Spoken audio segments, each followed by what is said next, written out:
Oke, Assalamualaikum warahmatullahi wabarakatuh. Selamat siang.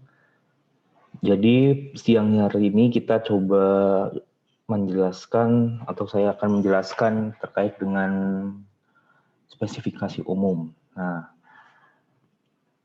jadi dari spesifikasi umum ini, kalau misalnya kita lihat ada beberapa divisi, artinya dalam eh, pelaksanaan pekerjaan konstruksi jalan memang terdapat beberapa perbedaan pekerjaan yang dimulai dari persiapan, kemudian nanti ada pekerjaan tanah, kemudian nanti ada pekerjaan drainase, kemudian perkerasan jalan dan pekerjaan struktur. Nah, pada awal spesifikasi umum ini diawali dengan divisi umum. Nah, divisi umum ini berisikan terkait dengan persiapan ataupun syarat-syarat sebelum pekerjaan dimulai.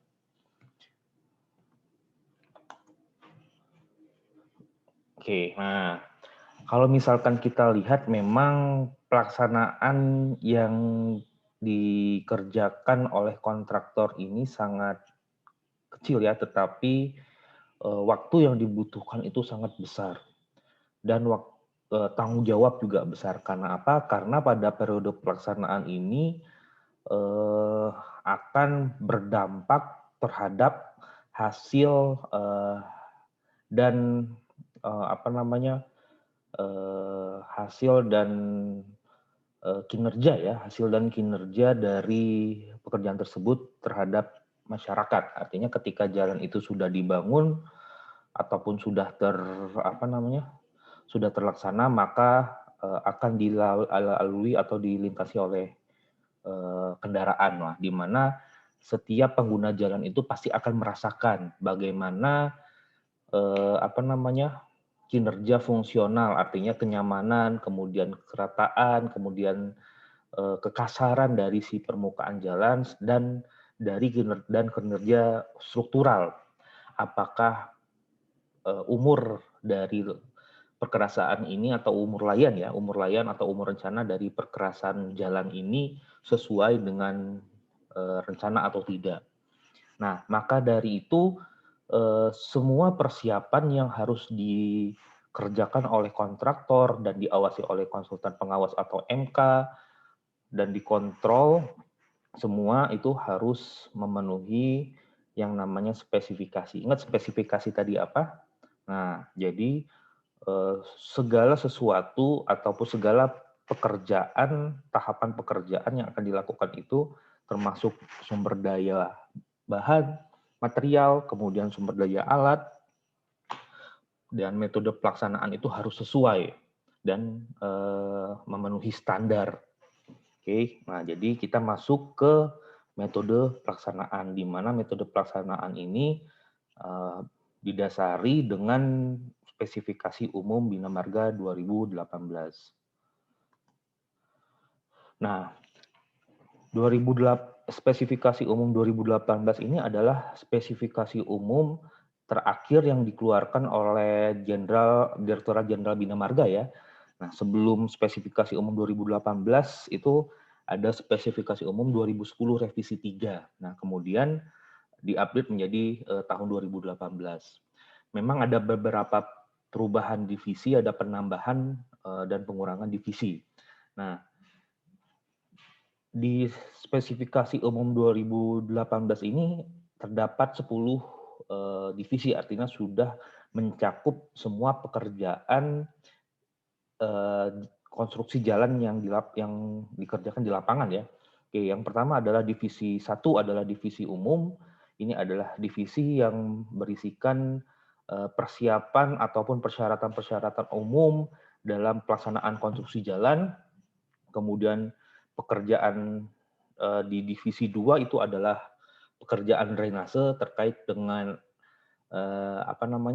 macam-macam saluran, dari saluran terbuka, ada saluran tertutup, gorong-gorong, kemudian box cover. Nah, ini ada di divisi 2. Nah, kemudian ada divisi 3 yaitu adalah pekerjaan tanah dan geosintetik. Nah, pekerjaan tanah ini sangat penting ya karena memang ketika kita membangun jalan pastinya ada yang namanya cut and fill, artinya ada yang melewati satu bukit, kemudian dengan analisis alignment vertikal horizontal, maka desain tersebut harus dari desain tersebut harus dilakukan penggalian ataupun timbunan. Nah, seperti itu. Dan ada geosintetik. Nah, geosintetik ini ada tambahan ya, artinya salah satu perbaikan tanah ketika kita menemukan tanah yang kurang sesuai atau CBR yang kecil, maka rekomendasi yang diberikan adalah geosintetik, yaitu perbaikan salah satu metode perbaikan tanah. Nah, kemudian divisi 4. Nah, divisi 4 ini berbeda dengan spesifikasi umum 2010 revisi 3. Nah, mengapa diadakan divisi 4 yaitu pekerjaan preventif. Nah, pekerjaan preventif ini sangat penting karena pada konstruksi jalan yang lama terdapat banyak kerusakan. Artinya baik itu lubang, baik itu crack, baik itu permukaan kasar atau raveling ya terkelupas. Nah, maka dari itu Bina Marga memisahkan preventif ini pencegahan ya. Pencegahan bagaimana kerusakan itu tidak akan timbul ataupun tidak ketika dia rusak tidak akan menjadi besar atau menjadi parah seperti itu. Nah, kemudian di divisi 5 ini adalah perkerasan berbutir atau biasa kita sebut dengan lapisan pondasi kelas B atau lapisan pondasi kelas A. Nah, kemudian juga di situ ada perkerasan beton semen. Nah, perkerasan beton semen yaitu perkerasan yang dimana agregat dan semen itu dicampur untuk mendapatkan satu layer perkerasan. Nah, di divisi 5 juga terdapat modified ataupun stabilized base. Nah, yaitu CTB atau cement trade base, di mana untuk meningkatkan modulus atau meningkatkan daya dukung, maka lapisan berbutir agregat yang sudah dihamparkan itu dimodifikasi atau distabilisasi dengan semen sehingga daya ikatnya akan lebih besar sehingga juga akan berdampak terhadap peningkatan stabilitas atau peningkatan modulus atau kuat tekan karena kuat tekan ini menjadi salah satu parameter campuran beton semen. Hanya ada beberapa perbedaan di desain mix, kemudian karakteristik kuat tekannya. Nah, kemudian di divisi 6 adalah pekerjaan aspal. Nah, pekerjaan aspal ini sangat familiar karena mayoritas perkerasan jalan di Indonesia itu adalah perkerasan lentur atau flexible pavement. Nah, di divisi 6 ini berisikan terkait dengan spesifikasi material, kemudian metode pekerjaan untuk pekerjaan aspal seperti ACWC atau HRA, kemudian sensit yang terkait dengan campuran beraspal panas. Nah, kemudian di divisi 7 ada struktur. Nah, struktur ini masih umum karena di situ juga banyak sekali spesifikasi atau informasi yang disampaikan, baik itu kuat tekan beton, kemudian kuat tarik baja. Nah, ini akan dijelaskan atau ada di divisi 7 yaitu divisi struktur. Nah, kemudian di divisi 8 adalah rehabilitasi jembatan. Nah, memang jembatan di Indonesia ini cukup banyak ya, ada jembatan baja, ada jembatan beton bertulang, ada girder. Nah, sehingga jembatan itu harus direhabilitasi sehingga umur jembatan itu lebih baik atau lebih besar ya, atau misalnya mempertahankan umur layarnya. Nah, kemudian divisi 9 yaitu pekerjaan harian atau pekerjaan lain-lain. Nah, ini yang menjadi tambahan, artinya bagaimana pekerjaan-pekerjaan yang seperti rambu, marka, kemudian pembersihan. Nah, ini pekerjaan-pekerjaan itu bisa dijelaskan. Kemudian divisi 10 yaitu pekerjaan pemeliharaan kinerja. Nah, ini sama hampir atau misalnya mendekati pekerjaan preventif. Tapi pekerjaan pemeliharaan kinerja ini bagaimana kita mempertahankan jalan tersebut sampai dengan umur layan seperti itu, sehingga kinerjanya bisa dicapai ataupun bisa dipertahankan. Nah, ini secara umum ya, secara umum dari spesifikasi umum Bina Marga 2018 terkait dengan pekerjaan konstruksi jalan dan jembatan. Nah, memang ada dua nih, ada jalan, ada jembatan, tetapi coba kita fokuskan atau kita kerucutkan ke konstruksi jalan. Oke, nah siang hari ini kita coba membahas divisi ya, divisi satu dulu. Jadi sebenarnya ada 10 divisi dan sangat banyak, jadi kita potong-potong menjadi 10 divisi. Nah, jika kita melihat di divisi 1 itu ada 21 sub item, artinya ada 21 pembahasan terkait dengan divisi 1 adalah umum ya, ketentuan umum. Nah, yang pertama adalah ringkasan pekerjaan, jadi isinya adalah bagaimana poin-poin dalam pekerjaan tersebut, kemudian mobilisasi. Nah, mobilisasi ini penting ya, karena memang suatu proyek jalan itu tidak pada satu tempat, artinya ada satu area ataupun satu wilayah di mana jalan itu akan dibangun. Nah, kemudian ada kantor yang ketiga adalah kantor layanan, kantor lapangan dan fasilitasnya. Nah, mengapa kantor lapangan ini harus dibangun? Tuh ada istilah yang namanya base camp ataupun kantor lapangan ya, ataupun direksi kit. Nah, bahasa kontraknya itu ada direksi kit, di mana di kantor lapangan ini setiap minggu, setiap hari, bahkan setiap progres itu dirapatkan atau dilaporkan, seperti itu. Nah, kemudian ada fasilitas dan pelayanan pengujian.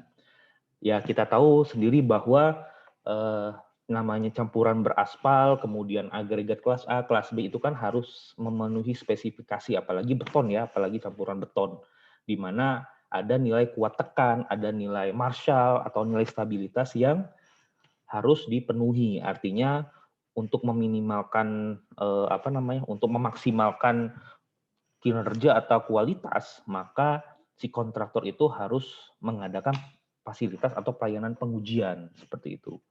Kemudian yang kelima adalah transportasi penanganan. Nih, transportasi penanganan ini terkait dengan mobilisasi bahan material dan penanganannya jika ada terjadi kendala seperti itu.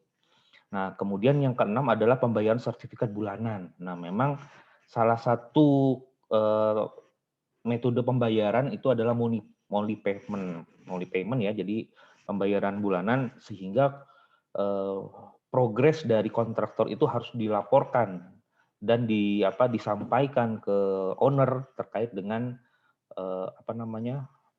progres yang sudah dilakukan tadi ya, gitu. Sehingga ketika progres itu sudah dilaporkan dalam sertifikat atau sertifikasi bulanan, maka surat ini akan menjadi dasar untuk dilakukan pembayaran, gitu.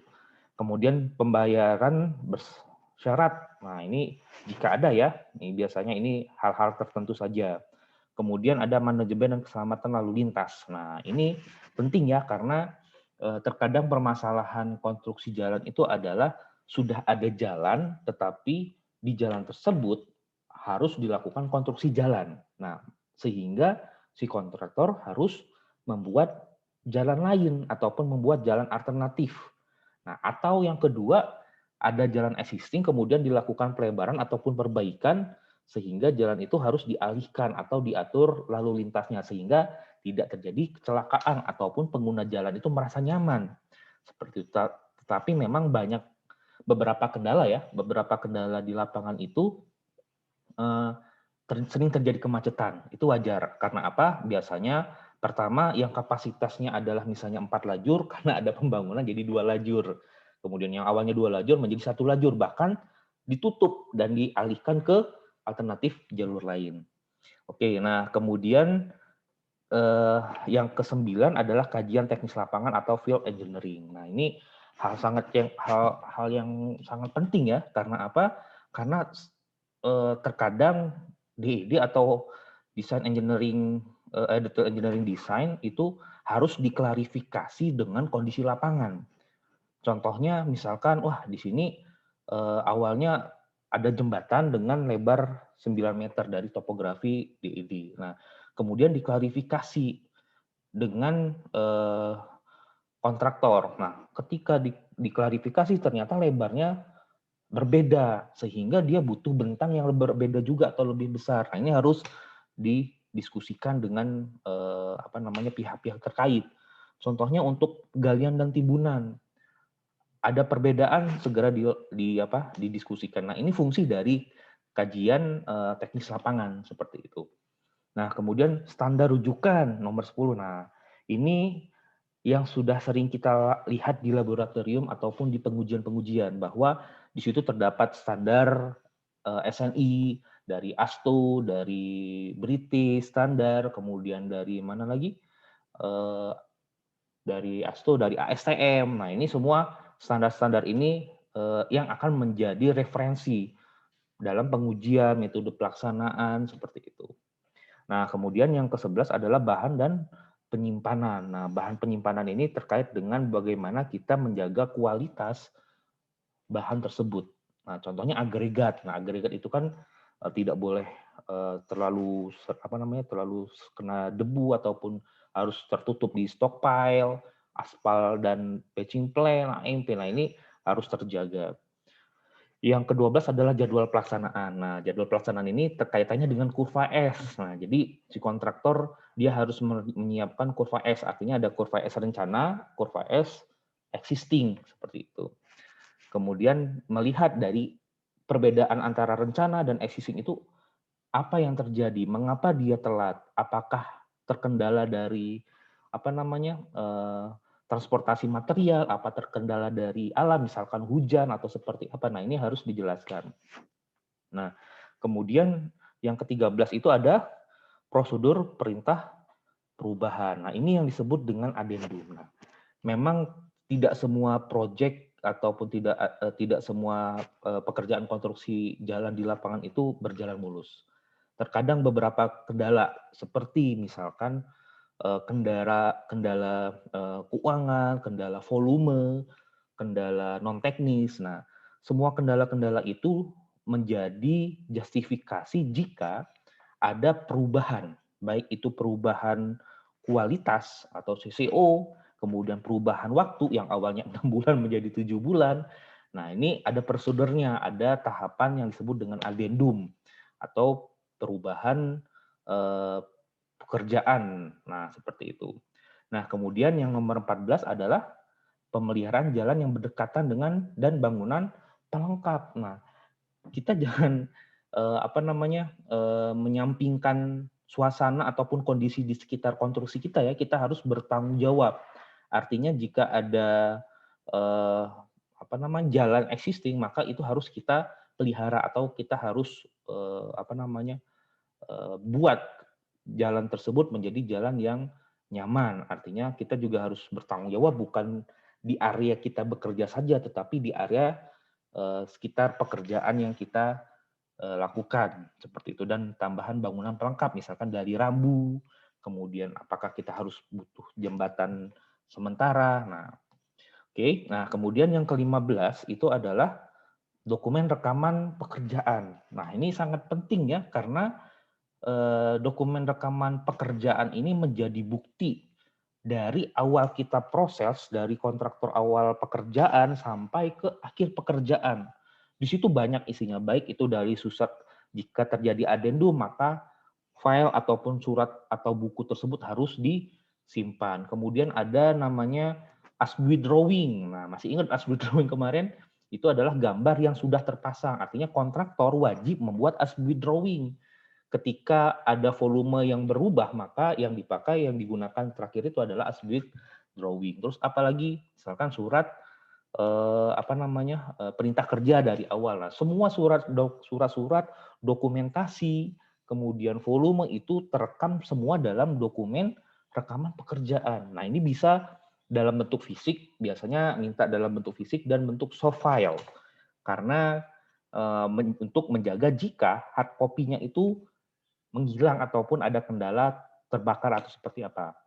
Nah, jadi ada dua ya, jadi dokumen soft file dan hard copy seperti itu. Nah, kemudian yang ke-16 itu adalah pekerjaan pembersihan. Nah, pekerjaan pembersihan ini merupakan pekerjaan finishing ya, artinya ada pembersihan awal ketika akan dibangun, di clearing, nah di-clear, kemudian pohon-pohon dihilangkan, dan ketika dihampar dan dipadatkan dan marka rambu sudah terpasang, maka harus di-clear-kan kembali sehingga eh, prasarana jalan atau konstruksi jalan yang sudah dikerjakan itu siap untuk dibebani oleh pengguna jalan. Oke, kemudian pengamanan lingkungan hidup. Nah, penanganan lingkungan hidup ini terkait dengan apa? AMDAL ya. Karena memang eh, posisi pekerjaan jalan yang dilakukan itu adalah pekerjaan yang cukup cukup berpolusi ya, polusi udara, polusi pencemaran air, nanti ada pencemaran apa eh, kebisingan. Nah, terutama pada area-area yang memiliki atau yang merupakan kawasan hutan lindung. Nah, ini sangat sangat harus hati-hati kontraktor. Artinya dia harus melihat apakah AMDAL itu sudah ada dokumennya atau tidak. Karena memang kontraktor hanya pelaksana ya, seperti itu. Ini harus dikaji kembali. Kalaupun memang tidak ada laporan, maka itu laporan AMDAL, maka kontraktor biasanya membuat ataupun melaporkan kembali agar ketika jalan itu sudah dibangun, maka dampak lingkungan tidak terlalu besar seperti itu. Nah, kemudian relokasi utilitas dan pelayanan yang ada, misalkan ada kabel ataupun ada utilitas pipa, PDAM ataupun kabel punya PLN. Nah, ini harus relokasi atau dipindahkan. Nah, ini kaitannya nanti dengan PLN, dengan PDAM. Nah, kemudian keselamatan dan kesehatan kerja. Nah, ini K3 wajib ya. Ini harus pakai safety, sepatu safety ya, pakai pakai helm, kemudian pakai rompi, kemudian pakai sarung tangan, kacamata pengaman. Nah, ini semua harus lengkap dan terutama pada pekerjaan-pekerjaan yang memiliki resiko tinggi seperti itu. Nah, kemudian ada pengujian tanah, ini biasanya ke boring. Karena memang ketika jalan itu dibangun dan beberapa lokasi itu ada titik bor untuk melihat bagaimana karakteristik tanah, biasanya untuk pier jembatan. Nah, ini harus disiapkan. Dan terakhir adalah penjaminan mutu. Nah, biasanya untuk quality control, apakah masuk spek atau tidak. Nah, jadi untuk divisi 1 cukup banyak ya, ada 21 item yang harus kita pahami. Seperti itu. Jadi ada 21 item persiapan konstruksi jalan, pelaksanaan konstruksi jalan di lapangan. Oke, nah kita coba buka satu-satu. Nah, ringkasan pekerjaan ini poin pertama, ringkasan pekerjaan. Nah, di sini lingkup pekerjaan pembahasan yang pertama adalah dalam spesifikasi ini mencakup pekerjaan pembangunan jalan dan jembatan. Jadi artinya kalau misalkan panjang jalannya 10 kilo dan ada 3 jembatan ya artinya semua harus cakup ya, harus dikerjakan, bukan jalannya ada kemudian jembatannya nanti, tidak. Jalan di jembatan itu menjadi satu komponen yang besar seperti itu. Nah, di jalan di jembatan baru, kemudian penggantian jembatan. Nah, jadi misalkan jembatan yang lama itu adalah jembatan baja, kemudian diganti jembatan girder. Nah, penggantian jembatan itu termasuk dalam divisi spesifikasi umum 2018. Kemudian peningkatan kapasitas jalan. Nah, apa yang maksud dengan peningkatan kapasitas jalan? Betul, artinya awalnya itu dua lajur dua arah.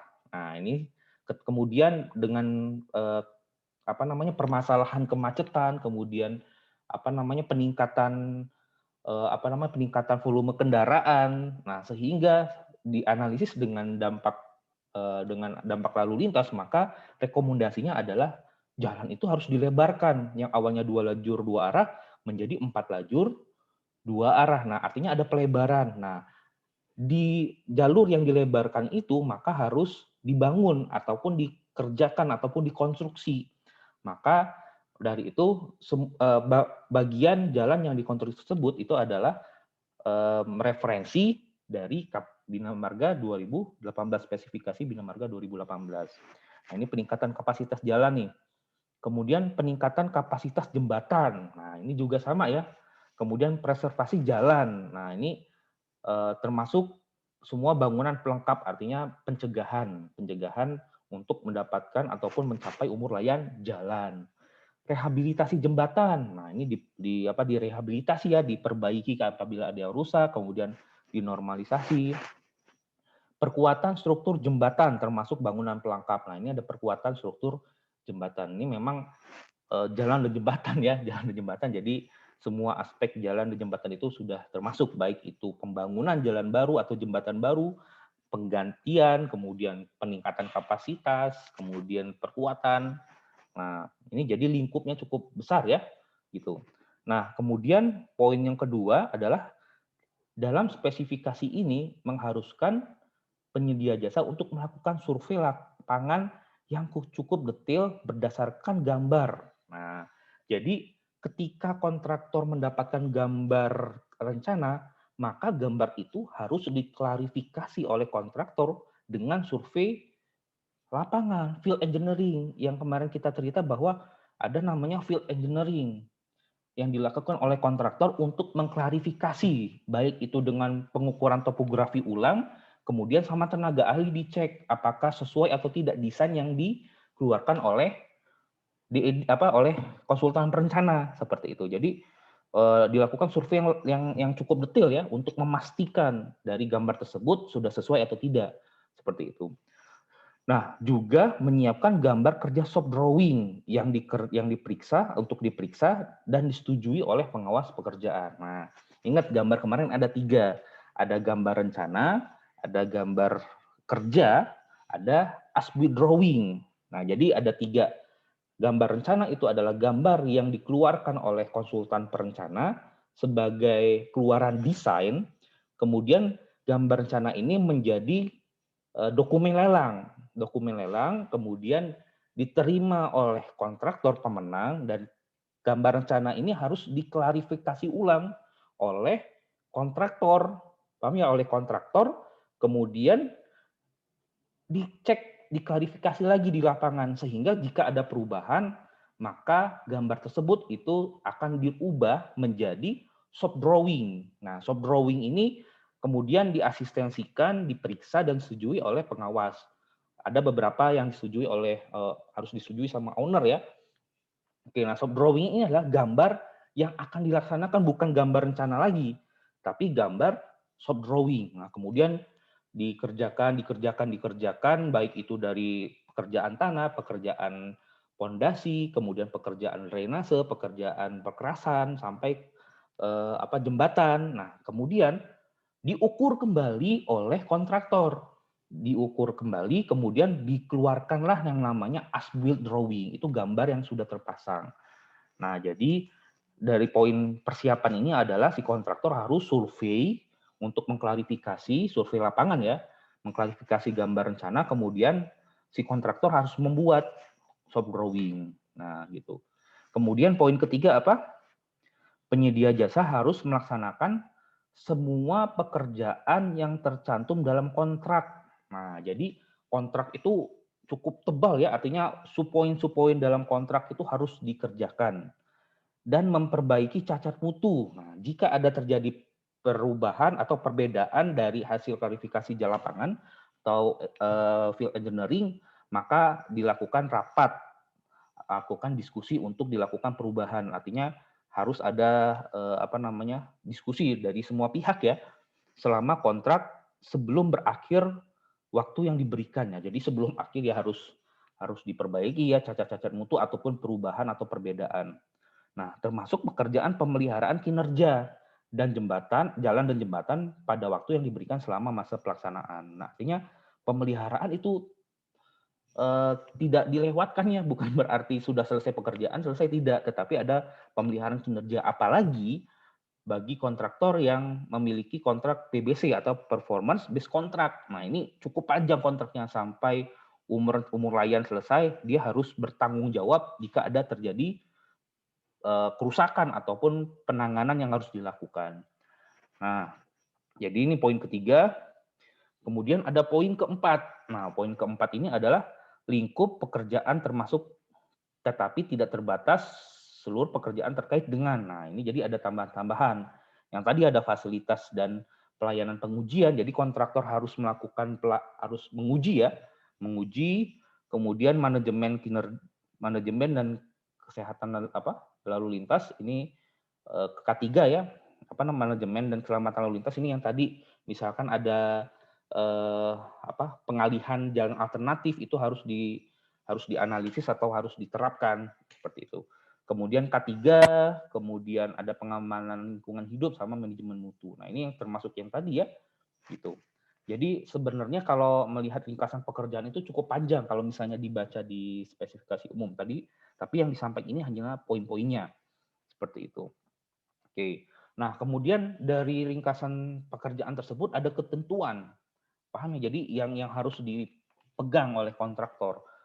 Oke, yang pertama adalah sebelum pekerjaan survei dimulai, penyedia jasa ini kontraktor ya, penyedia jasa harus mempelajari gambar untuk dikonsultasikan dengan pengawas pekerjaan. Artinya ketika dokumen sudah diterima itu harus dipelajari. Dan harus memastikan perbaikan setiap kesalahan atau perbedaan yang terjadi. Nah, jadi tenaga ahli dari kontraktor itu harus benar-benar bekerja ya, artinya mengklarifikasi desain terhadap kondisi lapangan. Nah, itu kontraktor dan pengawas ya. Kemudian dikonsultasikan dan didiskusikan. Nah, kalau misalnya ada perubahan, maka harus diajukan karena kontrak itu mengacu kepada gambar rencana seperti itu. Nah, kemudian yang kedua penyedia jasa dan pengawas pekerjaan harus mencapai kesepakatan dalam menentukan ketepatan setiap perubahan yang dibuat dalam revisi gambar. Nah, jadi ya harus duduk bareng ataupun harus diskusi dengan mengeluarkan berita acara. Nah, berita acara itu adalah dokumen yang sangat penting untuk menjadi bukti jika ada perubahan ataupun hasil rapat ataupun hasil keputusan tertentu terkait dengan gambar ataupun perubahan desain seperti itu. Nah, poin ketiga ada namanya kuantitas dalam daftar kuantitas dan harga. Nah, ini BOQ ya, Bill of Quantity. Jadi volume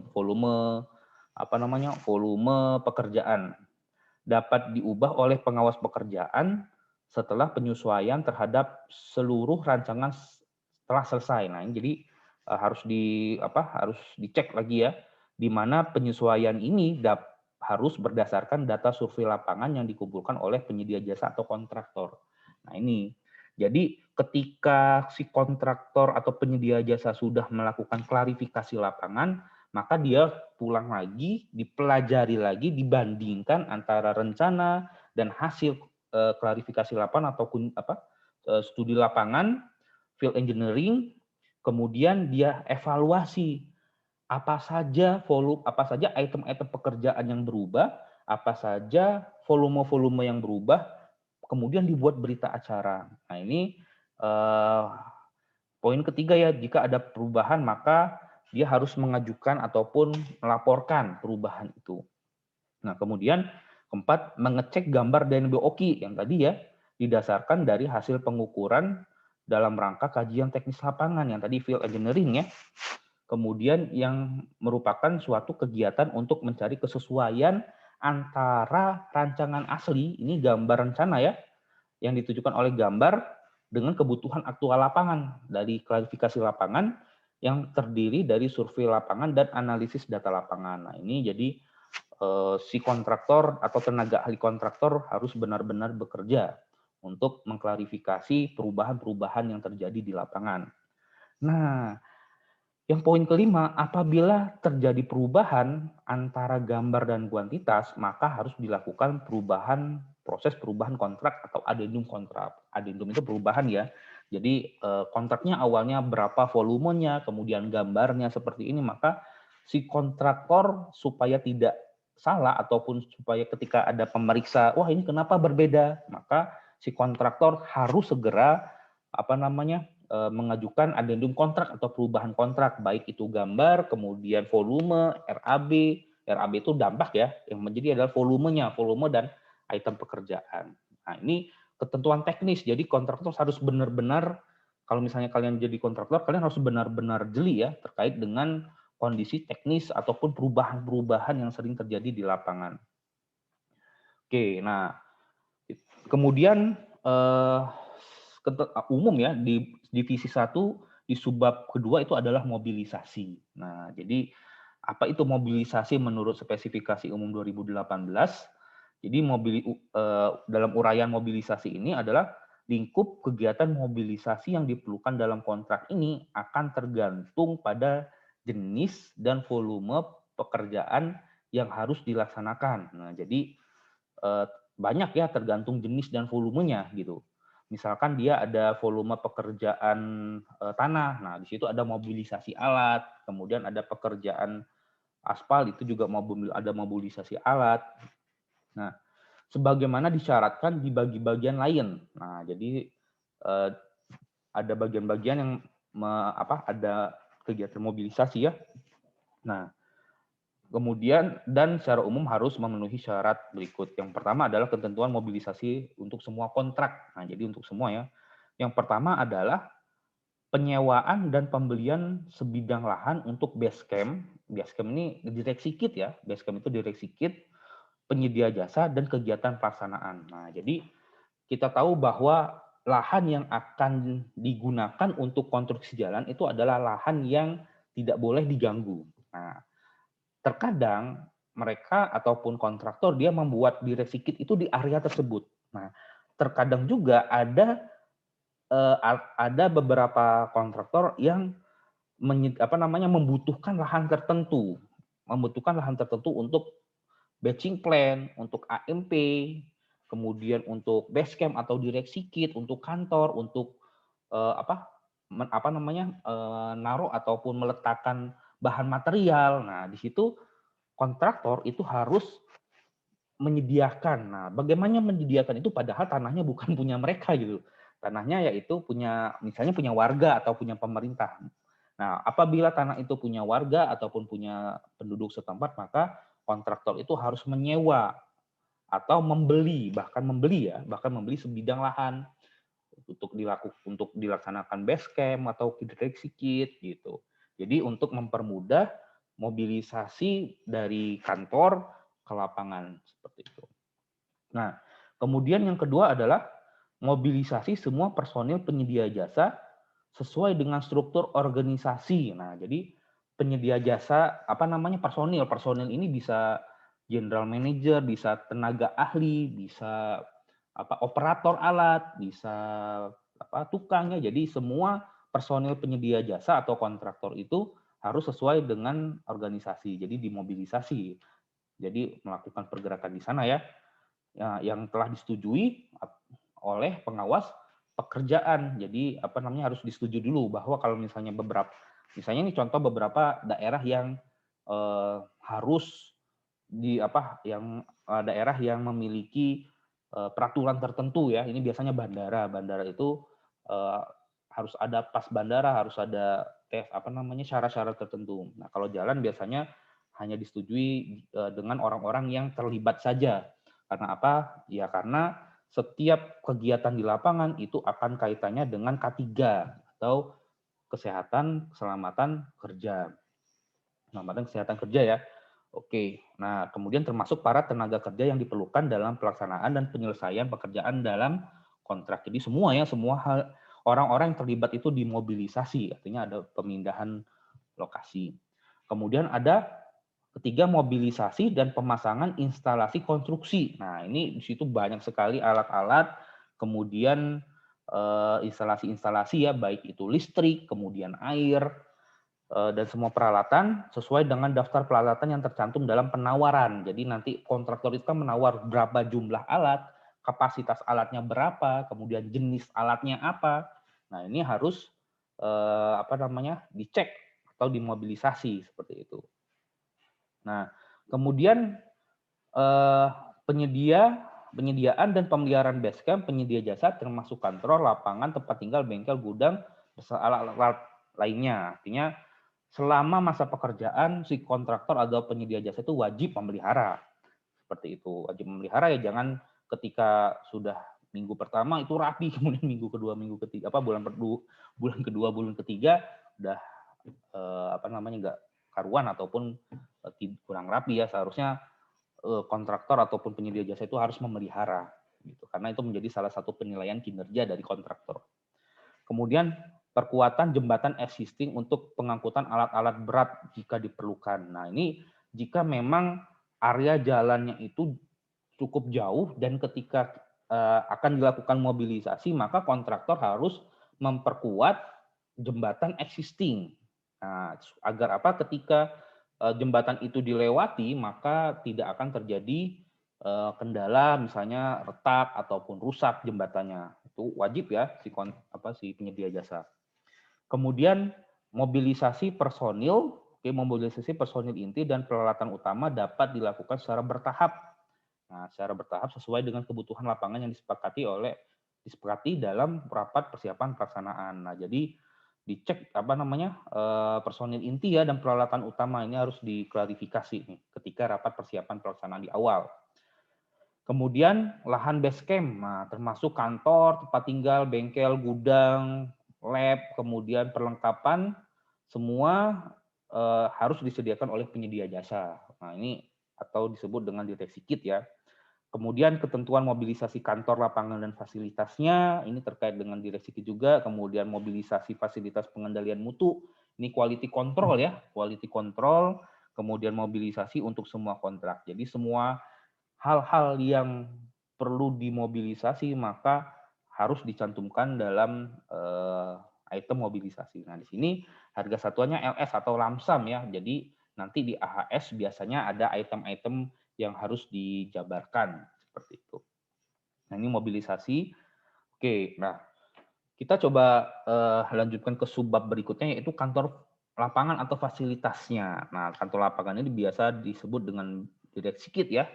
Direksi kit di mana semua personil penyedia jasa itu berkumpul, rapat, diskusi, istirahat, ada di situ ada gudang penyimpanan seperti itu. Nah, direksi kit ini biasanya ada yang permanen, ada temporari, artinya bisa dibongkar. Nah, jadi dalam penjelasan spesifikasi umum Bina Marga 2018 bahwa penyedia jasa harus menyediakan. Nah, menyediakan artinya dia membangun,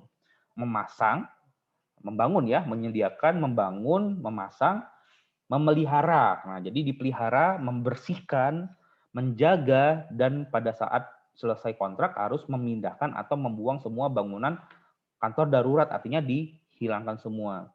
Gudang-gudang penyimpanan, barak-barak tenaga kerja, dan bengkel-bengkel yang dibutuhkan untuk pengelolaan dan pengawasan kegiatan. Nah, ini biasanya yang temporari, artinya ketika pekerjaan sudah selesai, maka bangunan tersebut ataupun direksi kit ataupun kantor lapangan tersebut dibongkar, artinya tidak ada lagi ya.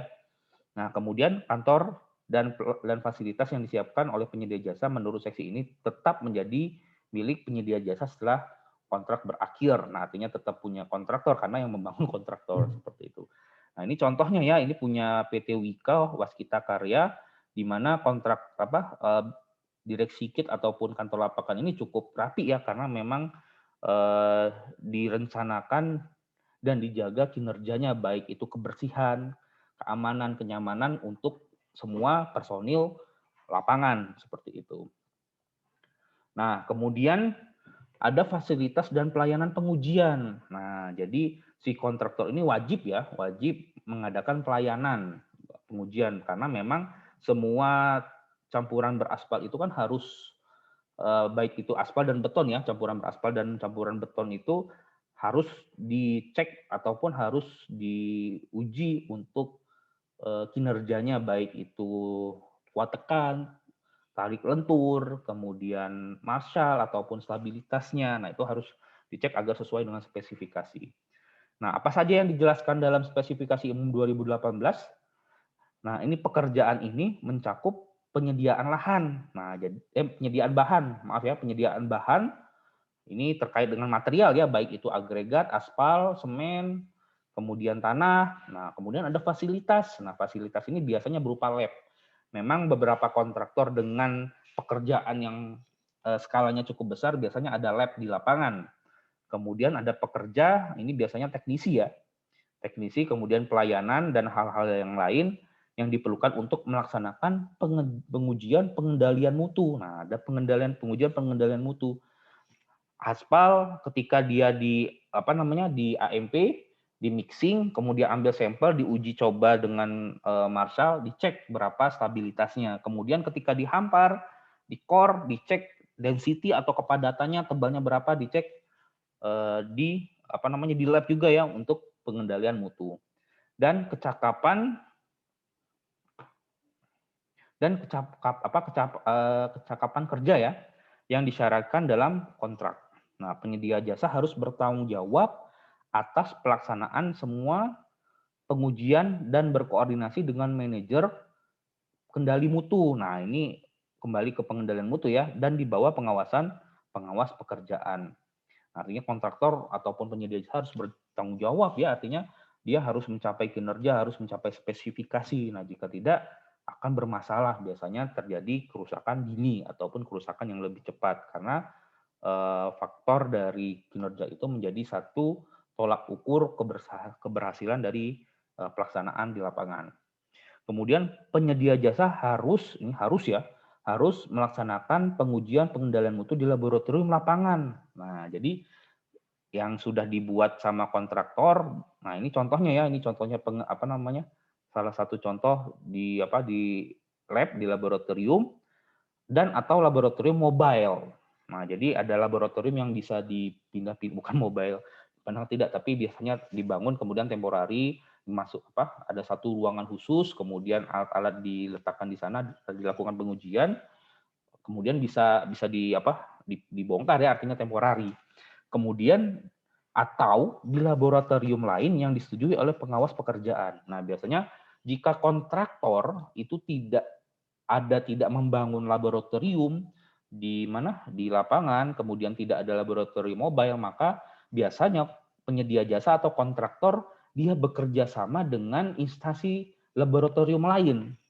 Jadi dia harus bekerja sama untuk menguji semua pengendalian mutu atau baik dari desain mix formula, JMF, kemudian setelah dihamparkan pengujian material agregat, aspal, semen, kemudian hasil kualitas campuran, kemudian nanti diekstraksi, kemudian setelah core di density, nah itu harus dilakukan di laboratorium yang sudah ada kerjasamanya. Nah, ini contohnya ITENAS. ITENAS ini cukup banyak kerjasama ya. ITB, ITENAS, kemudian Pusjatan, Polban. Nah, ini ITENAS juga sering dilakukan mengadakan kerjasama dengan beberapa kontraktor terkait dengan pengendalian mutu seperti itu. Nah, poin ketiga apa? Semua survei, pengujian, audit teknis dan sebagainya harus dilengkapi dengan peralatan. Nah, jadi harus dilengkapi dengan peralatan ya terkait dengan beberapa survei dan malah semua survei ini ya. Oke. Kemudian yang terakhir, semua fasilitas dan perlengkapan peralatan pengujian dan sarana lain disiapkan oleh penyedia jasa. Nah, ini jadi oleh kontraktor menurut seksi ini tetap menjadi penyedia jasa setelah kontrak berakhir. Artinya ini tetap penyedia jasa kecuali mensubkan atau dikerjasamakan dengan pihak-pihak lain. Jadi fasilitas dan pelayanan pengujian ini sangat penting ya terkait dengan pengendalian mutu atau quality control. Oke, nah kemudian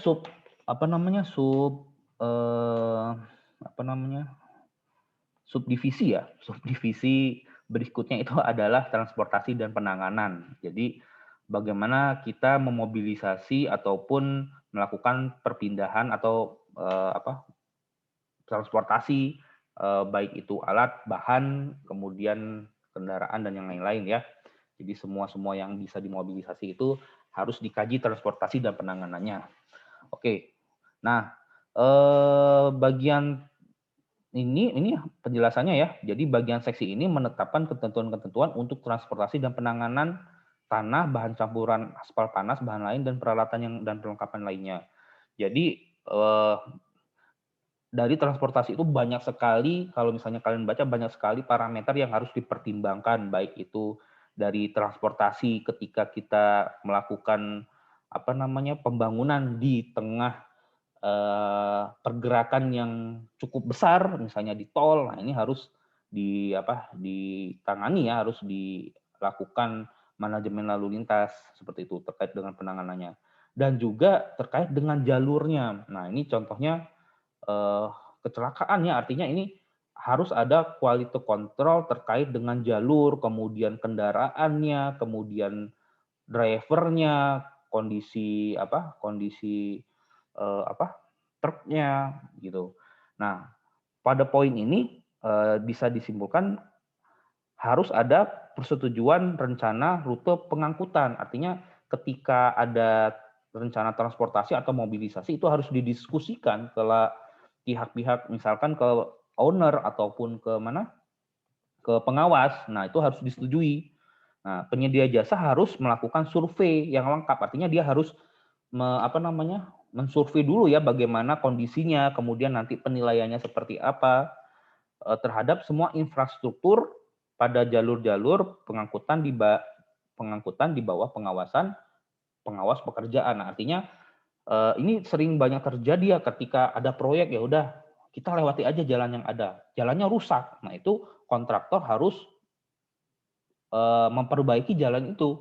Nah, dia harus melakukan survei dulu apakah memang dampaknya besar atau tidak gitu. Nah, ini transportasi dan penanganan.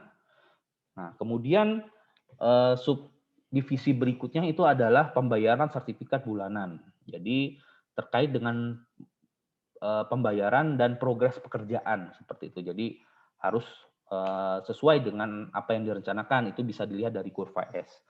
Nah, penjelasannya adalah dalam sesi ini merincikan ketentuan dan prosedur untuk pelaksanaan pembayaran bulanan sementara.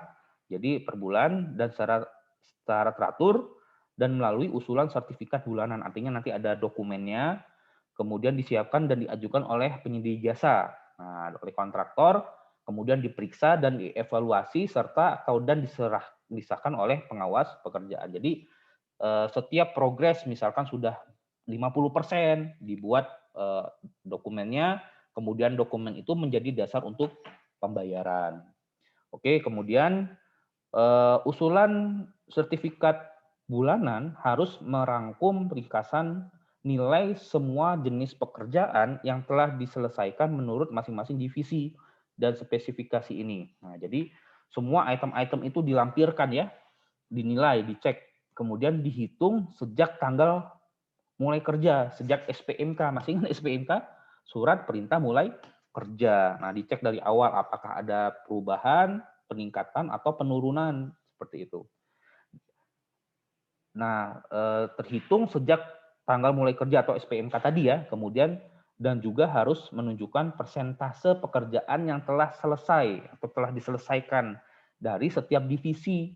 Jadi dicek berapa persennya sebagai nilai pekerjaan yang telah diselesaikan dibandingkan terhadap harga kontrak dari masing-masing divisi yang bersangkutan. Nah, jadi dibandingkan rencananya berapa, aktualnya berapa. Nah, itu yang akan diajukan untuk pembayaran. Nah, kemudian jumlah kotor usaha sertifikat bulanan yang diperoleh harus dihitung dari jumlah nilai pekerjaan yang telah diselesaikan dari masing-masing divisi. Nah, ini nanti harus dihitung lagi ya, termasuk nilai material on-site. Nah, jadi sudah di materialnya on-site itu yang sudah terkirim dan sampai di lapangan seperti itu. Dan telah disetujui untuk dibayar, dan juga setiap pekerjaan tambahan yang telah disahkan oleh melalui perintah perubahan atau adendum tadi. Jadi on-site semua terhampar ataupun sudah terlaksana di lapangan itu sampai berapa persen dengan bukti-bukti yang ada, baik itu bukti laporan harian, laporan mingguan, kemudian volume yang sudah diterima oleh penyedia jasa atau kontraktor di lapangan. Nah, jadi semua itu menjadi dasar lampiran dilakukan sertifikat bulanan untuk pembayaran seperti itu, atau biasanya ini disebut dengan MOLI payment seperti itu ya. Oke. Nah, ini contohnya ya, jadi pembayaran sertifikat bulanan isinya apa saja. Nah, selembar, ini satu lembar nih, ini salah satu contoh yang saya ambil di internet ya. Oke, pembayaran sertifikat bulanan itu selembar atau lebih sering ringkasan yang terpisah dan menunjukkan status berikut harus dilampirkan dalam usulan sertifikat bulanan. Nah, adalah pertama uang muka atau pengembalian uang muka, kemudian uang yang ditahan, misalkan ditahan berapa, kemudian perintah perubahan yang diminta atau usulan dan usulan cara pembayaran itu jika ada ya. Kemudian perintah perubahan atau adendum kalau misalnya ada, pemotongan jika ada, PPN itu untuk pajak pertambahan nilai ya. Nah, ini salah satu contohnya sertifikat bulanan, ini proyek apa, surat kontraknya nomor berapa, pemiliknya siapa, lingkup pekerjaannya apa. Di sini nilai kontrak aslinya ada berapa ya jumlahnya, kemudian total nilai pekerjaan tambah kurang. Nah, ini CCO nih berapa. Sehingga dengan item-item yang tadi didapat jumlah yang harus dibayar. Nah, ini oleh sama kontraktor sama owner ya, pengajuan dari kontraktor seperti itu. Nah, item berikutnya adalah manajemen dan keselamatan lalu lintas. Nah, ini yang kita cerita di awal ya, sangat penting karena memang konstruksi jalan itu pasti akan berdampak terhadap kondisi sekitar gitu. Nah, poin pertama apa? Penyedia jasa harus menyediakan kelengkapan jalan. Nah, jadi penyedia jasa harus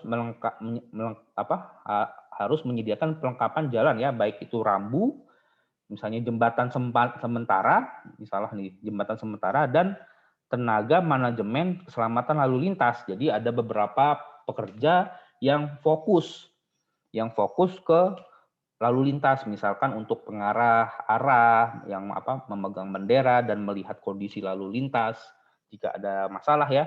Jadi tenaga manajemen lalu lintas, baik itu manajemennya yang mengkoordinir ataupun tenaga di lapangan untuk mengendalikan dan melindungi para pekerja. Nah, jadi kalau misalnya kalian lihat kan memang ada beberapa pekerjaan itu di sisi luar, masih di area pekerjaan tapi di sisi luar. Maka tim manajemen lalu lintas ini bertugas untuk melindungi mereka. Misalkan ada pekerjaan penghamparan, dia dilebarkan selebar 1 meter. Nah, sedangkan di sebelahnya itu adalah lalu lintas existing, maka manajemen lalu lintas ini bekerja melindungi orang-orang atau pekerjaan yang dilakukan seperti itu. Dan pengguna jalan yang melalui daerah konstruksi yang tadi ya, yang sekitar daerah konstruksi atau melalui daerah konstruksi, termasuk lokasi sumber bahan. Nah, jadi bahan, kemudian rute pengangkutan. Jadi ketika ada mobilisasi barang, maka itu harus didampingi. Nah, bahkan kalau misalnya pernah kalian lihat ada mobilisasi girder. Nah, itu waktu di Cikampek ya. Cikampek itu dikawal, depan dikawal, kanan dikawal, kiri dikawal, belakang dikawal. Nah, ini tugas untuk manajemen lalu lintas.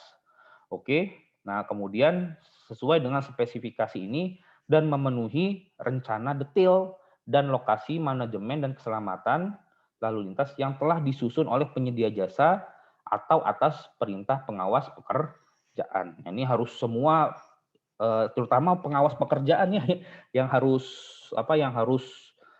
benar-benar mengontrol dari pekerjaan manajemen dan keselamatan lalu lintas.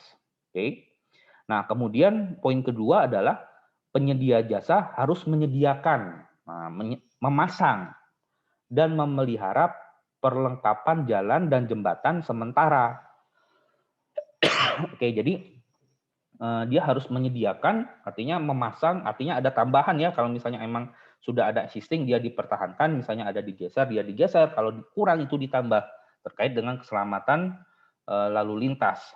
Dan harus menyediakan petugas bendera atau flagman. Nah, ini yang biasa yang di pinggir jalan, yang biasanya bendera semapur kayak seperti pramuka itu atau bendera merah ya.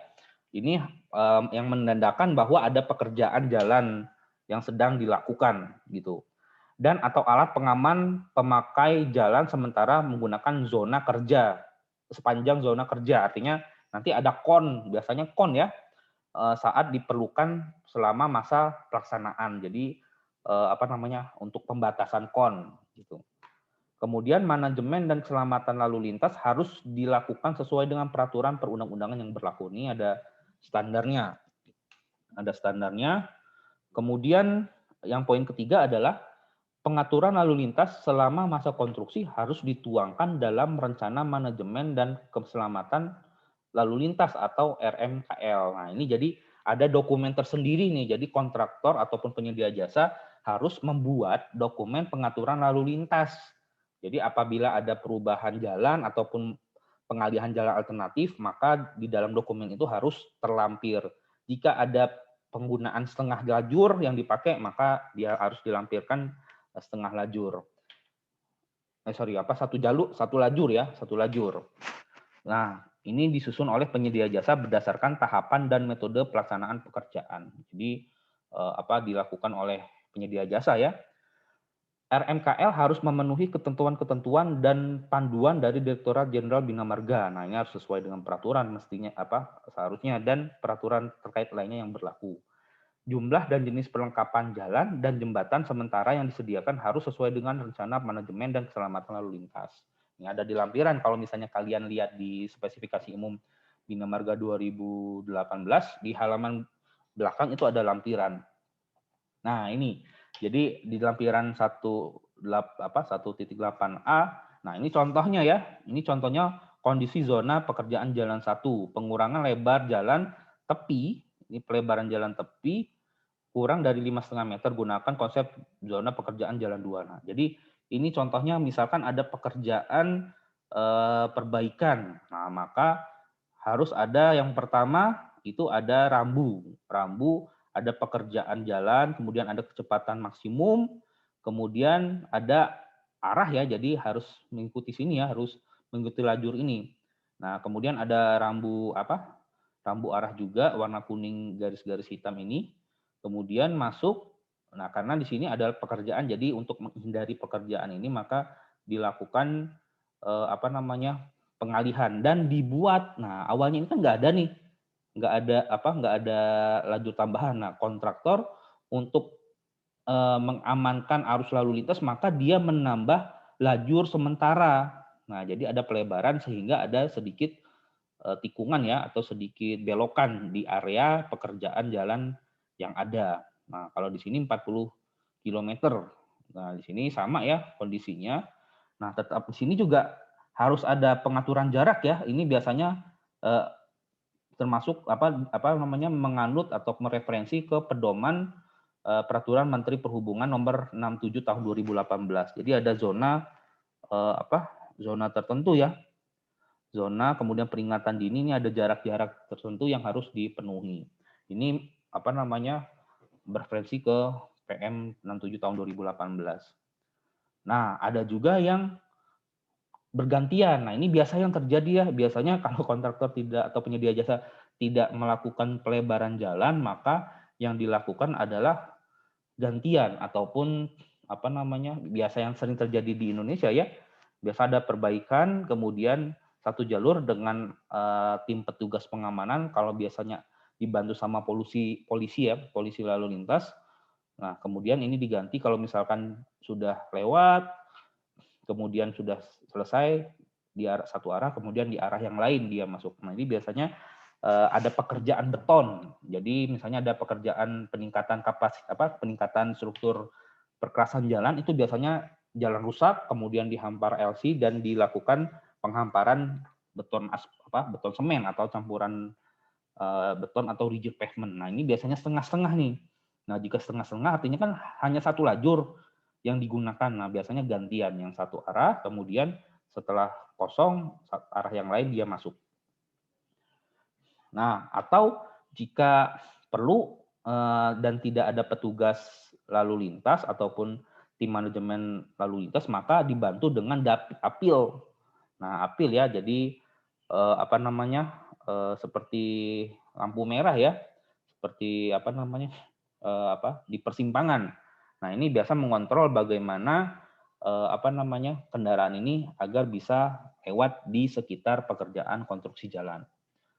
Nah, atau si kontraktor dia membuat alternatif baru. Nah, ini mungkin membutuhkan cukup biaya ya, karena volume pekerjaan ini akan bertambah. Nah, ini biasanya jika memang area yang akan dikonstruksi itu memakan semua lajur atau semua arah ya. Nah, ini artinya kan nggak bisa lewat si pengguna jalan. Nah, artinya si kontraktor dia harus atau penyedia jasa harus membuat jalur alternatif lain atau membangun konstruksi sementara atau temporari. Nah, di sini cukup banyak nih rambu-rambu yang harus disiapkan dengan kecepatan, kemudian ada lampu arah, lampu arah, kemudian hati-hati, kemudian untuk dua arah seperti itu.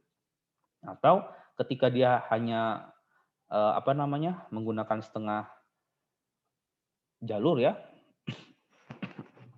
setengah jalur atau satu lajur, maka dia membuatkan satu seperti itu. Nah, jadi itu terkait dengan manajemen keselamatan lalu lintas. Nah, poin divisi berikutnya itu adalah kajian teknis lapangan atau field engineering. Nah, ini sangat penting ya, kontraktor itu sangat penting. Jadi poinnya apa yang dijelaskan di sana?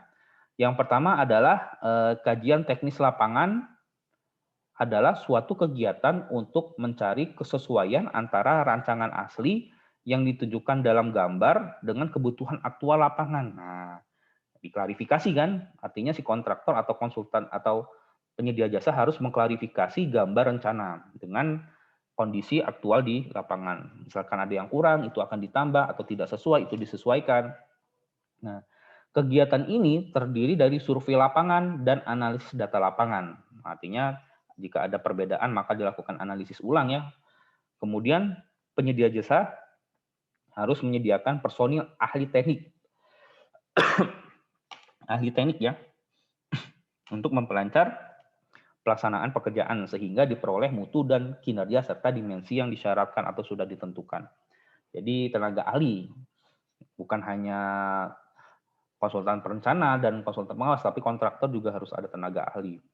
Oke, nah kemudian pada awal pelaksanaan pekerjaan, personel tersebut harus disertakan dalam pelaksanaan terkait survei lapangan yang lengkap dan menyiapkan laporan hasil survei lapangan dan untuk menentukan kondisi fisik dan struktur lapangan yang ada ya. Selanjutnya personel tersebut harus disertakan dalam pematokan atau staking out. Nah, ini biasanya dilakukan pematokan dan survei seluruh kegiatan, investigasi dan pengujian bahan tanah, agregat dan bahan aspal atau bahan pengikat lainnya. Nah, ini pada tahap awal. Dan kajian teknis serta penggambaran untuk menyediakan atau untuk menyimpan dokumen rekaman kegiatan. Ini jadi bukti ya. Jadi ketika penyedia jasa melakukan field engineering itu adalah bukti ataupun dasar di mana ada survei yang dilakukan sebelum adendum. Adendum apa tadi? Yaitu perubahan pekerjaan, baik itu volume dan waktu. Nah, artinya, loh ini kok ada berubah? Maka dilihat dari dasar kajian teknis lapangan, seperti itu. Nah, ini contoh-contoh yang harus disiapkan oleh penyedia jasa. Nah, ini contohnya, ini salah satunya adalah pengukuran ulang nih, baik yang didampingi oleh PU ataupun didampingi oleh konsultan pengawas dan kontraktor. Nah, kemudian subdivisi berikutnya adalah standar rujukan. Nah, standar rujukan ini banyak ya, bukan hanya dari Indonesia saja, tetapi dari luar ataupun dari negara lain. Oke, nah isinya adalah bila mana bahan dan atau pengerjaan yang disyaratkan oleh spesifikasi ini harus memenuhi, nah jadi harus memenuhi ya, atau melebihi peraturan standar yang disebutkan. Jadi minimal gitu. Tetapi ada beberapa kriteria yang ada range atas, ada range bawah seperti itu. Maka penyedia jasa harus bertanggung jawab untuk menyediakan bahan dan pengerjaan yang demikian. Nah, ini bertanggung jawab semua kontraktor ya. Peraturan dan standar yang disebutkan ini akan menetapkan ketentuan mutu. Nah, mutu dan untuk berbagai jenis pekerjaan yang akan dilaksanakan dan cara pengujian untuk menentukan mutu yang disyaratkan dapat dicapai. Jadi semua based on standar ya, karena sudah ada spesifikasi yang harus dicapai seperti itu. Nah, ini contoh-contohnya nih.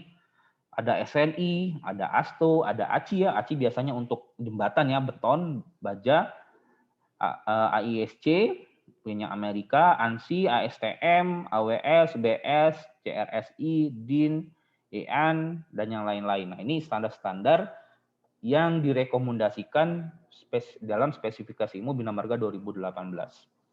Oke. Nah, subdivisi berikutnya itu adalah bahan dan penyimpanan. Nah, ini yang sangat yang penting juga sebenarnya karena memang bahan ini merupakan sumber daya material yang harus dijaga. Oke. Bahan yang digunakan dalam pekerjaan harus yang pertama memenuhi standar dan spesifikasi standar yang berlaku. Artinya contohnya agregat, dia abrasinya harus sekian, kemudian kepipihan dan kelonjongan harus sekian, kemudian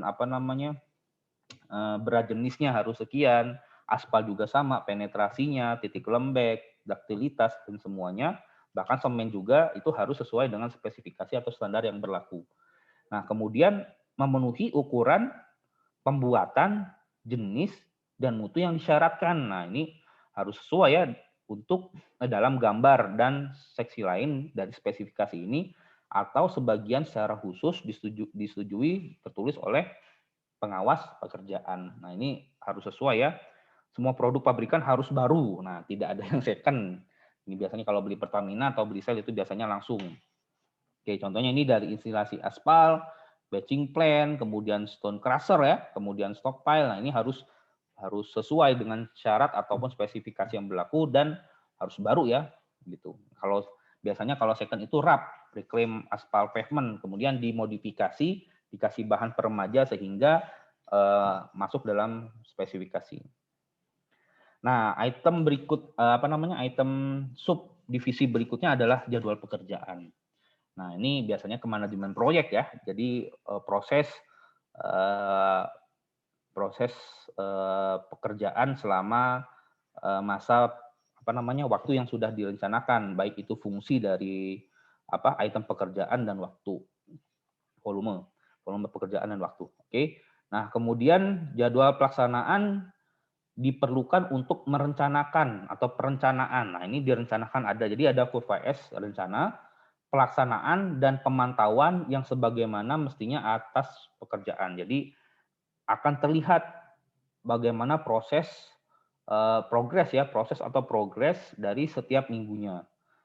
Jadwal tersebut diperlukan untuk menjelaskan jenis kegiatan, jenis kegiatan, urutan kegiatan, dan waktu kegiatan. Jadi fungsi dari jenis kegiatan, oke, ini fungsi kegiatan.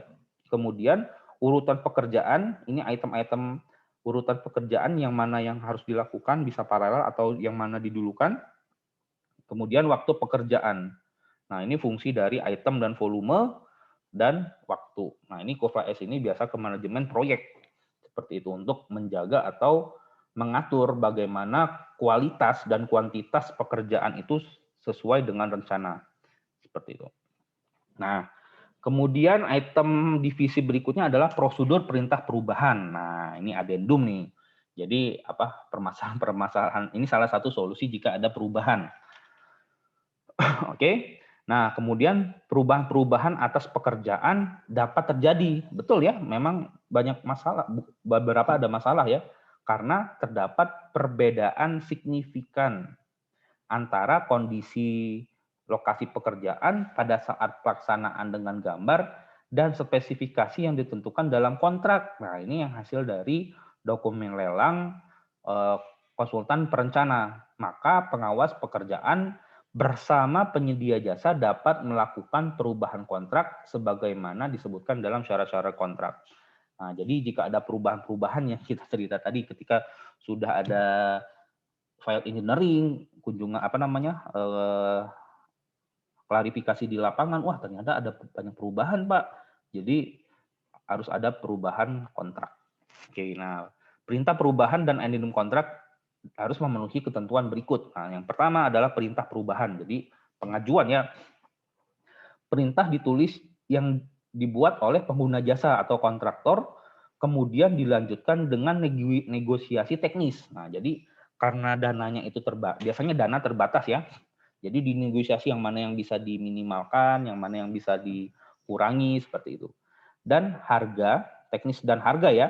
Nah, ini dengan tetap mengacu pada ketentuan yang tercantum dalam kontrak awal. Jadi harus dinego ini apakah bisa bertambah ataupun tidak, ataupun hanya bertambah sedikit, itu dinegosiasi secara teknis dan harga, tetapi tidak mengurangi kualitas ataupun kinerja jalan tersebut.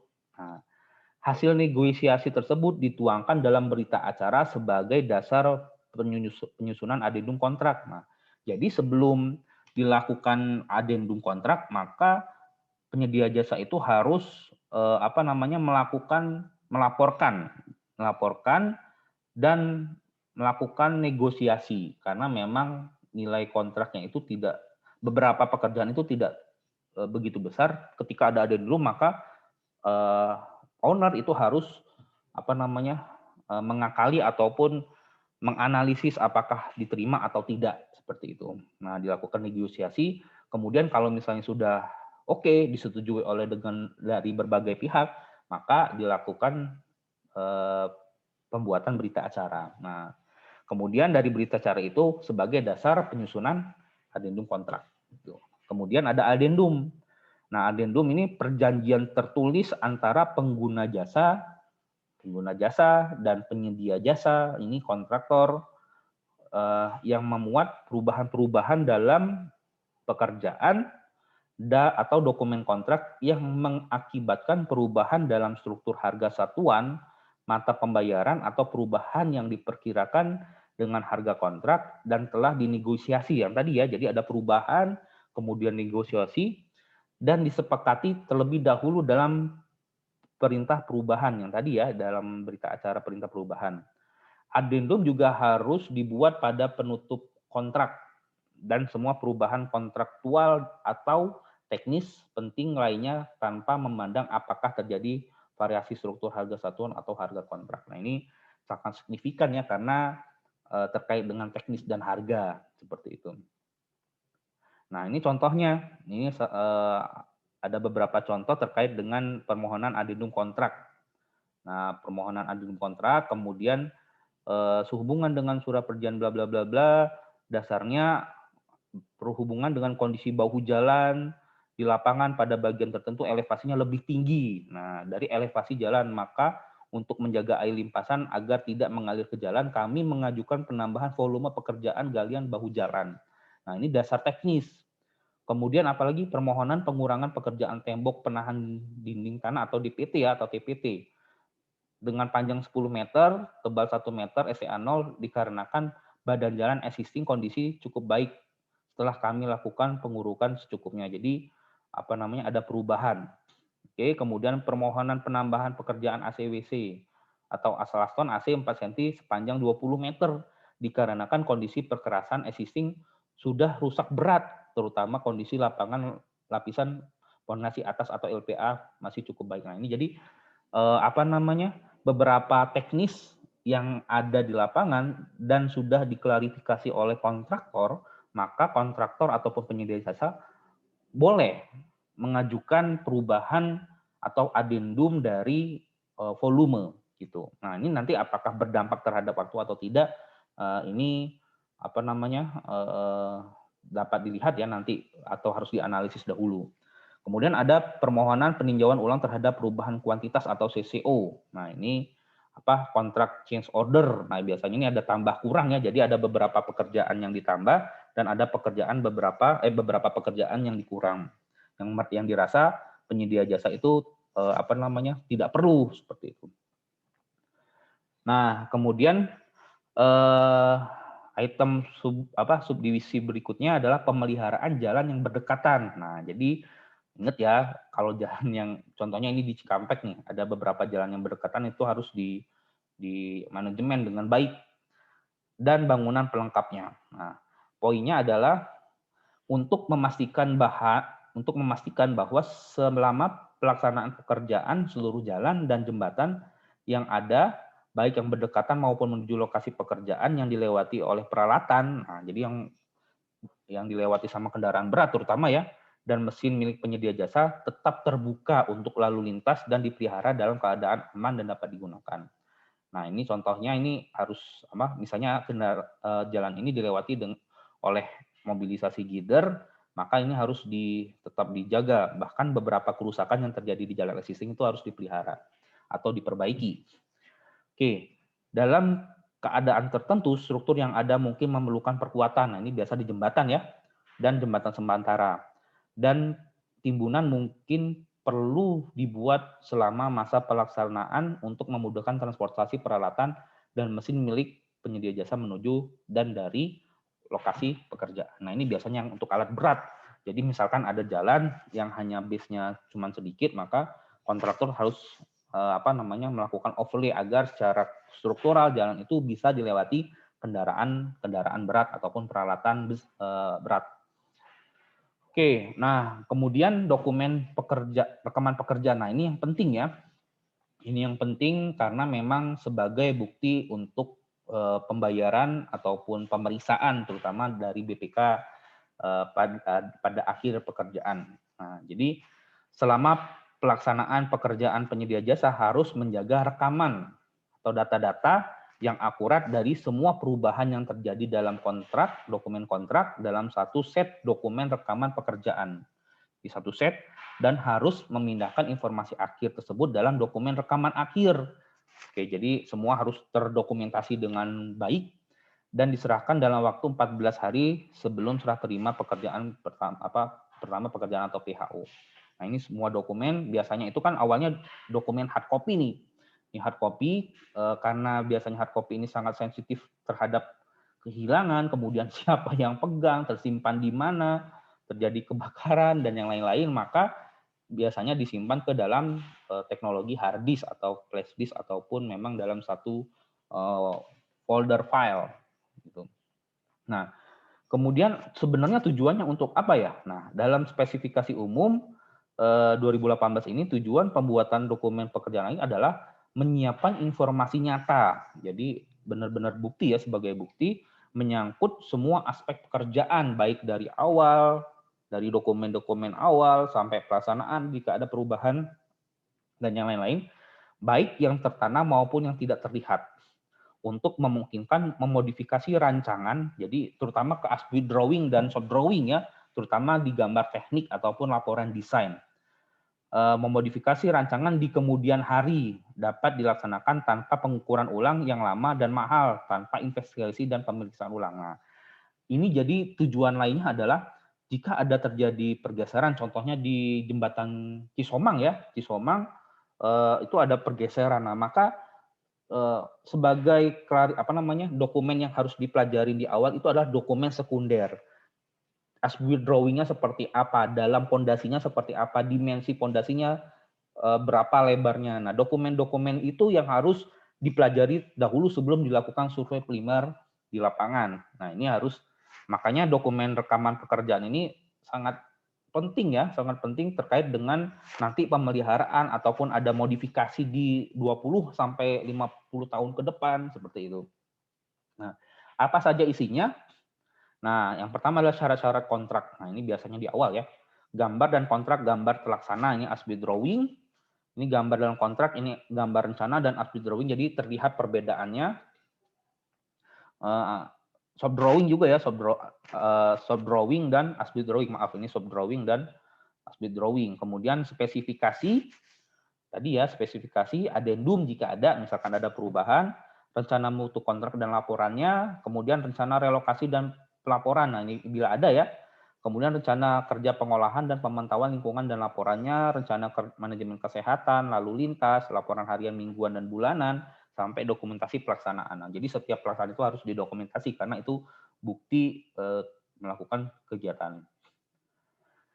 Nah, item berikutnya itu adalah pekerjaan pembersihan. Nah, pekerjaan pembersihan ini penting, nggak mungkin kalau misalkan sudah selesai sudah dibiarkan, padahal di daerah situ masih kotor.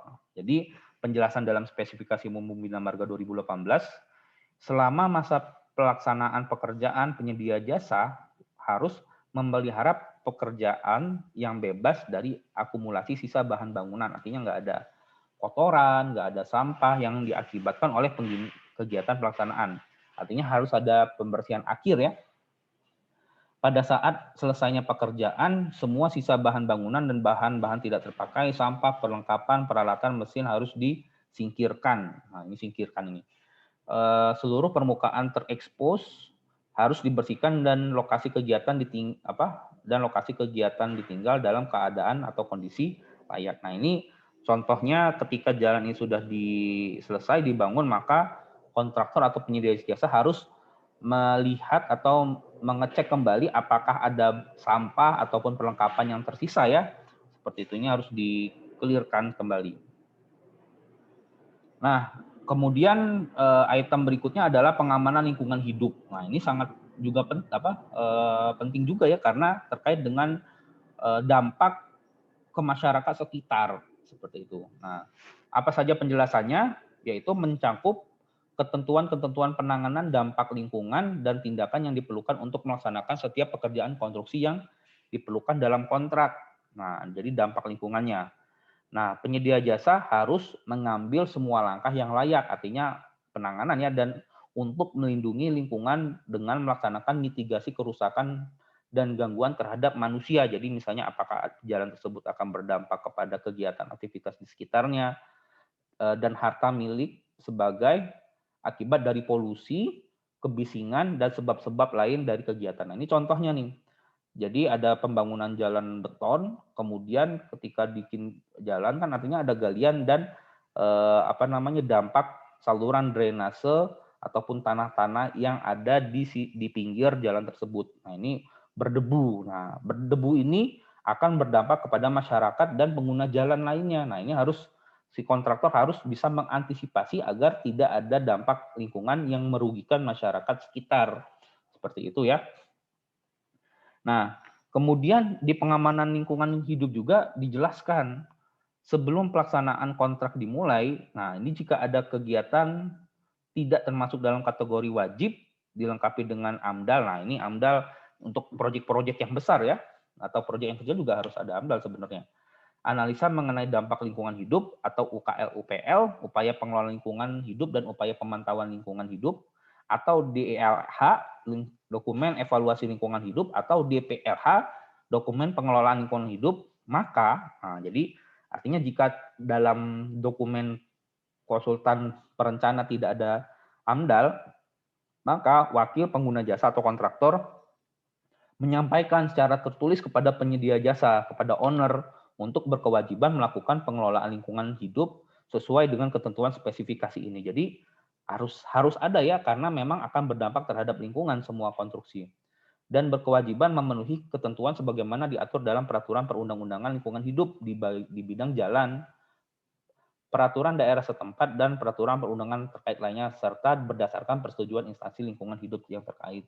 Nah, jika memang biasanya konsultan perencana juga melampirkan, terutama di bidang jalan, itu biasanya ada laporan AMDAL. Ada laporan teknis, ada laporan lalu lintas, ada laporan AMDAL.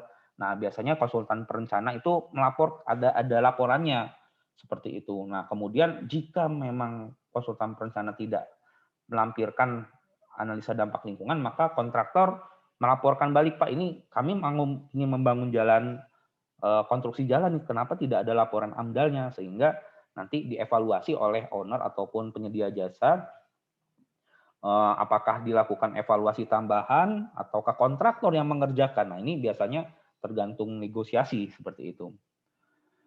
Nah, kemudian item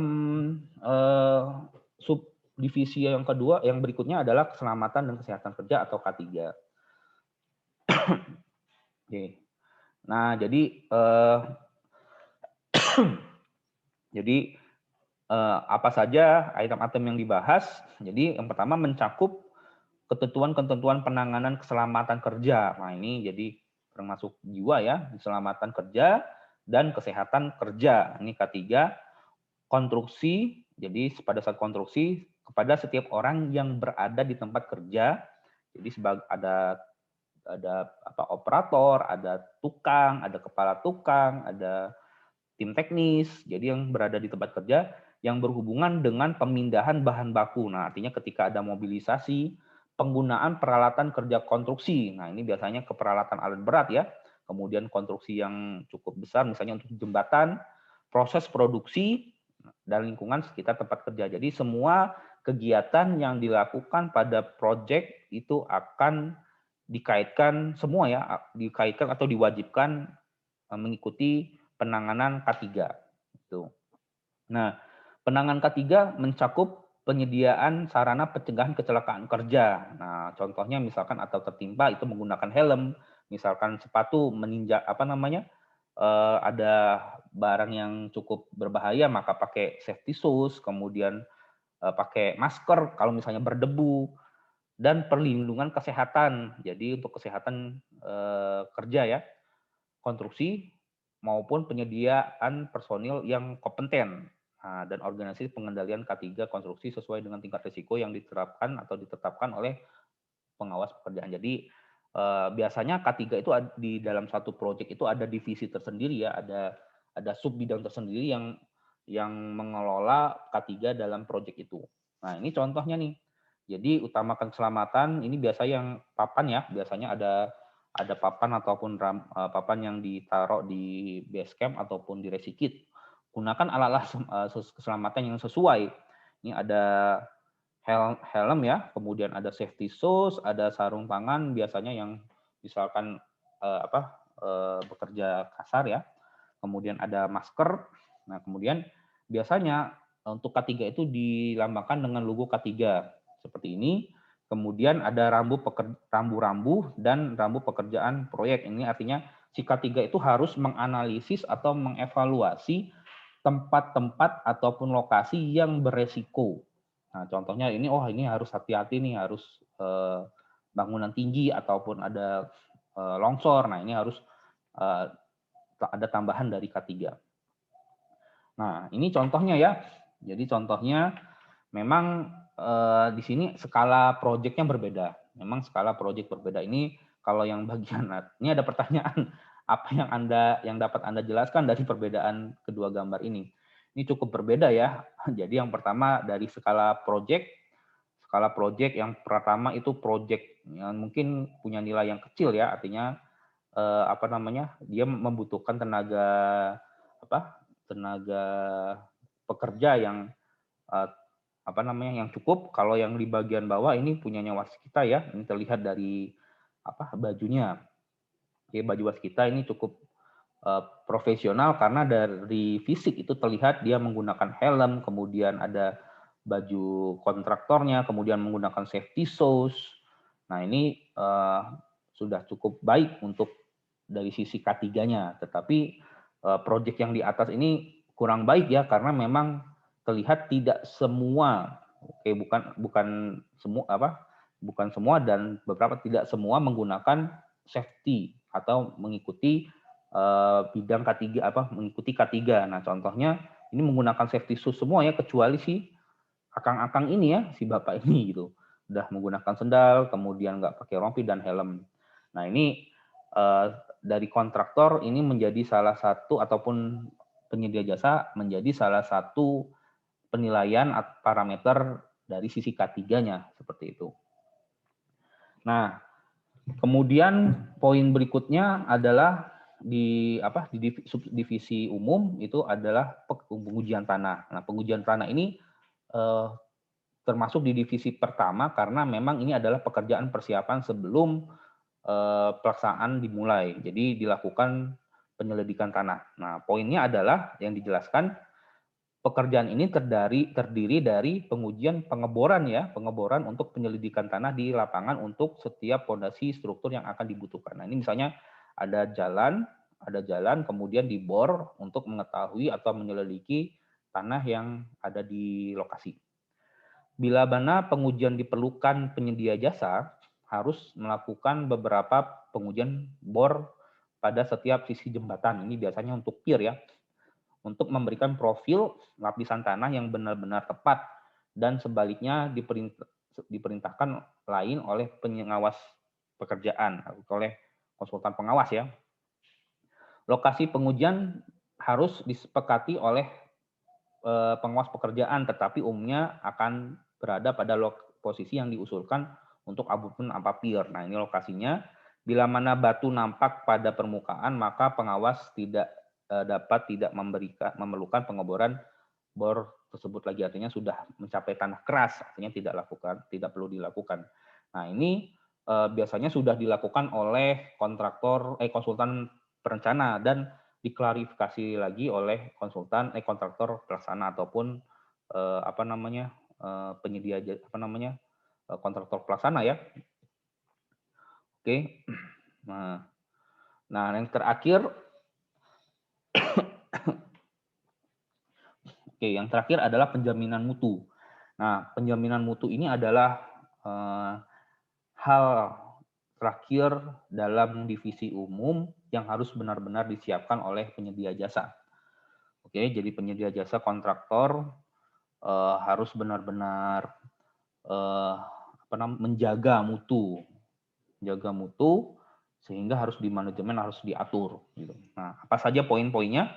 Yang pertama adalah pekerjaan harus dilaksanakan melalui proses manajemen mutu. Oke, memanfaatkan sumber daya pengguna jasa, pengawas pekerjaan, penyedia jasa, dan pihak ketiga sebagaimana diperlukan. Artinya, tidak bisa dilakukan hanya oleh kontraktor. Jadi, mutu itu harus dicek ataupun dikontrol oleh semua pihak, baik itu dari pengawas dan pihak ketiga, yaitu biasanya ke lab, gitu, ke lab eksternal ya. Nah, kemudian pengguna jasa menerima definisi yang berhubungan dengan manajemen mutu. Yang pertama adalah pengendalian mutu atau quality control yang biasa kita sebut quality control, yaitu proses pemeriksaan mutu hasil produk atau jasa pelayanan tertentu dari penyedia jasa untuk menentukan apakah hasil-hasil tersebut memenuhi standar mutu terkait yang disyaratkan di dalam spesifikasi teknis. Nah, ini nih biasanya kalau misalkan mutunya tidak sesuai, maka konsultan pengawas itu wajib ataupun berhak untuk menolak produk yang sudah datang atau sudah terpasang. Nah, ini harus benar-benar dicek sama konsultan pengawas. Memperbaiki kesalahan-kesalahan atas mutu yang diperoleh lebih rendah, serta cara-cara mengidentifikasi untuk menghilangkan sebab-sebab produk. Nah, jadi harus dievaluasi ini salahnya yang mana. Jadi ketika bahan misalnya campuran aspal datang, dicek, wah ini ditolak. Kenapa? Karena suhunya lebih rendah daripada suhu yang direncanakan, suhu rencana pemadatan harus ternyata lebih rendah, akhirnya ditolak. Nah, ini harus diperbaiki. Bagaimana memperbaikinya? Konsultan harus mengevaluasi, oh ternyata waktu yang diperlukan dari AMP ke lapangan itu harus lebih cepat, atau misalkan truknya itu harus ditutup dengan terpal. Nah, kesalahan-kesalahan inilah yang harus dicari solusinya agar mendapatkan mutu yang baik. Nah, cara-cara mengidentifikasi untuk menghilangkan sebab-sebab produk dan kinerja jasa pelayanan yang tidak memenuhi syarat. Nah, ini harus dipecahkan sama-sama ya oleh kontraktor, kemudian konsultan perencana dan konsultan pengawas seperti itu. Dan terakhir adalah jaminan mutu, yaitu proses mengevaluasi prosedur standar dan instruksi kerja. Semua produk dan atau jasa pelayanan yang dievaluasi oleh pengawas pekerjaan untuk menjamin bahwa mutu hasil pekerjaan dilaksanakan oleh penyedia jasa dapat diterima atau ditolak sebagai dasar persetujuan pembayaran. Ini kejaminan mutu, akhirnya nanti untuk apakah dibayar atau tidak, seperti itu. Nah, mungkin itu saja kuliah ya, artinya pembahasan materi terkait dengan spesifikasi umum Bina Marga 2018, di mana banyak sekali item-item yang harus kita pahami sebelum pekerjaan konstruksi itu dilaksanakan. Oke, mungkin cukup sekian. Terima kasih. Sampai ketemu di divisi kedua, yaitu divisi drainase. Wassalamualaikum warahmatullahi wabarakatuh.